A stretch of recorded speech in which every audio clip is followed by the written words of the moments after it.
You ever look at an electrical diagram and just feel lost? Like you're trying to read some kind of alien language? All those lines and symbols can seem totally impenetrable. But here's the thing, it's not a secret code, it's a language.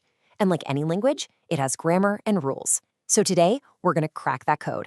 I'm gonna give you the keys to read pretty much any circuit you come across. So check this out. At first glance, it just looks like a chaotic mess, right? A jumble of lines going every which way.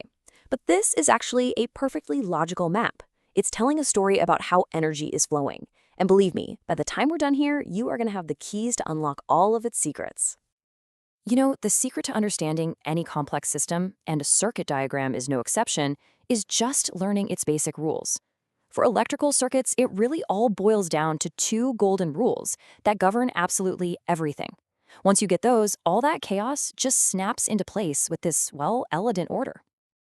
And the key that unlocks all of this for us comes from a 19th century physicist named Gustav Kirchhoff.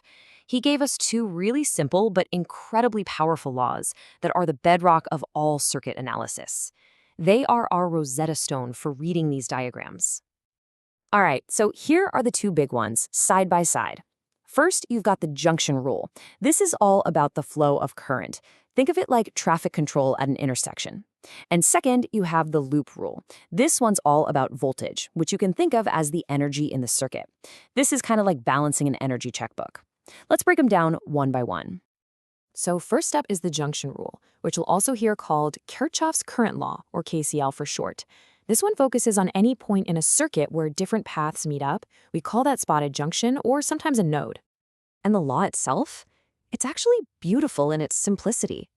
All it says is that the total amount of electrical current flowing into any junction has to be the exact same amount as the current flowing out. It's a fundamental idea of conservation. You can't just create or lose electricity at an intersection. Honestly, the easiest way to burn this into your brain is with this simple phrase: what goes in must come out. It is really that intuitive. It's just like water flowing through pipes, right? You can't have more water suddenly gushing out of a connection than what flowed into it. So here we can see it in action. See that point A? That's our junction. We've got currents I1, I3, and I4 all flowing in.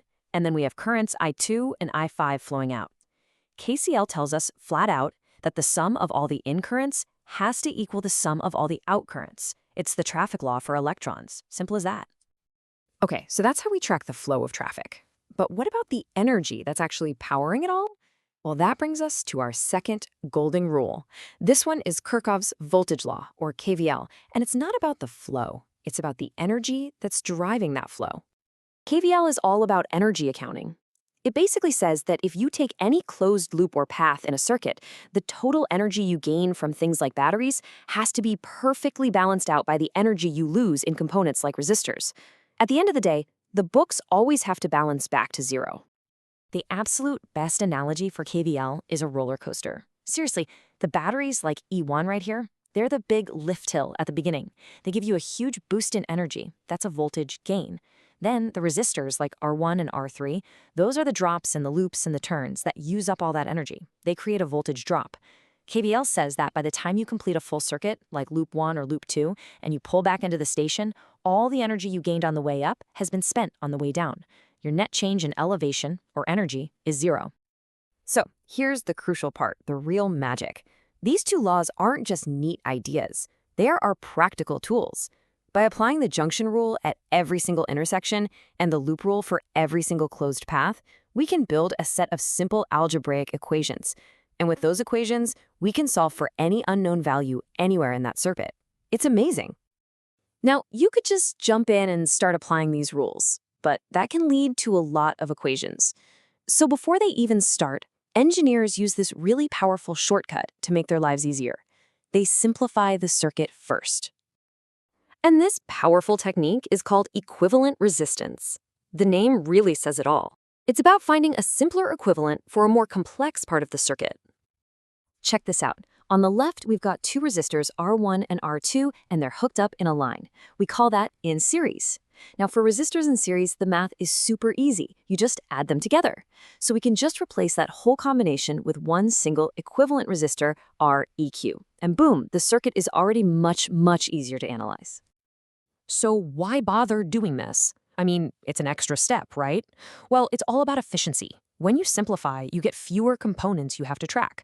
That means you've got fewer loops to analyze, and that ultimately means you have fewer and simpler equations to solve. You're basically clearing away the clutter before you even start the real work. So let's circle all the way back to our mystery circuit from the beginning. Does it still look so intimidating? Probably not, right? We can now see it for what it actually is. It's just a collection of junctions, like points B and D, and a couple of loops, here labeled 1 and 2. We've got our rules, we've got our simplifying tricks. This puzzle is now completely solvable. And this is not just some academic exercise on a whiteboard. This language of junctions and loops, all governed by Kirchhoff's laws, is literally the operating system of the modern world. It's exactly what's happening inside your smartphone, inside your computer, inside the servers that run the internet.